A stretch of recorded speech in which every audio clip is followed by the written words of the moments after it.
Ration സാധനങ്ങൾ എത്താൻ വൈകിയത് ജനങ്ങളെ വലച്ചു. വർഷാവസാനമായ ഡിസംബർ 31-ന് മാസത്തിലെ റേഷൻ വിഹിതമായ സാധനങ്ങൾ വാങ്ങാനെത്തിയവരാണ് കാത്തുനിന്ന് വലഞ്ഞത്. കായംകുളം വിഠോബ വാർഡിലെ റേഷൻ കടയിൽ ഉൾപ്പെടെ രാത്രി വൈകിയും ജനങ്ങൾക്ക് കാത്തു നിൽക്കേണ്ടി വന്നു. റേഷൻ സാധനങ്ങൾ വാങ്ങാനെത്തിയവരുടെ തിരക്കാണിത്. വർഷാവസാനം ഡിസംബർ 31-ന് ഡിസംബർ മാസത്തിലെ റേഷൻ സാധനങ്ങൾ വിറ്റു തീർക്കണമെന്ന നിർദ്ദേശമുണ്ടായിരുന്നു. ഇതറിഞ്ഞ് റേഷൻ സാധനങ്ങൾ വാങ്ങാൻ ഓടിയെത്തിയവരാണ് ഇവർ.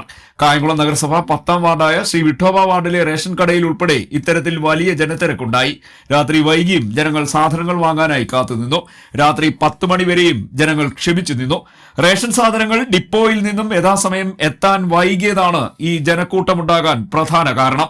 ജനങ്ങൾ തിക്കും തിരക്കും കൂടി നിന്നതോടുകൂടി ശ്രീ വിഠോബ വാർഡിനടുത്ത് ചക്കാലമുക്ക് ഭാഗത്ത് ഗതാഗത തടസ്സമുണ്ടാകുക വരെ ചെയ്തു.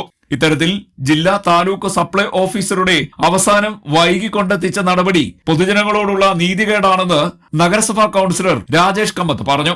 നിരവധി ജനങ്ങൾ പരാതി പറഞ്ഞതിനെ തുടർന്ന് റേഷൻ ഡിപ്പോ താൻ സന്ദർശിച്ചുവെന്നും പൊതുജനങ്ങളുമായി ബന്ധപ്പെട്ട് ഈ കാര്യത്തെക്കുറിച്ച് സംസാരിച്ചുവെന്നും അദ്ദേഹം പറഞ്ഞു. CDNet news, Kayamkulam.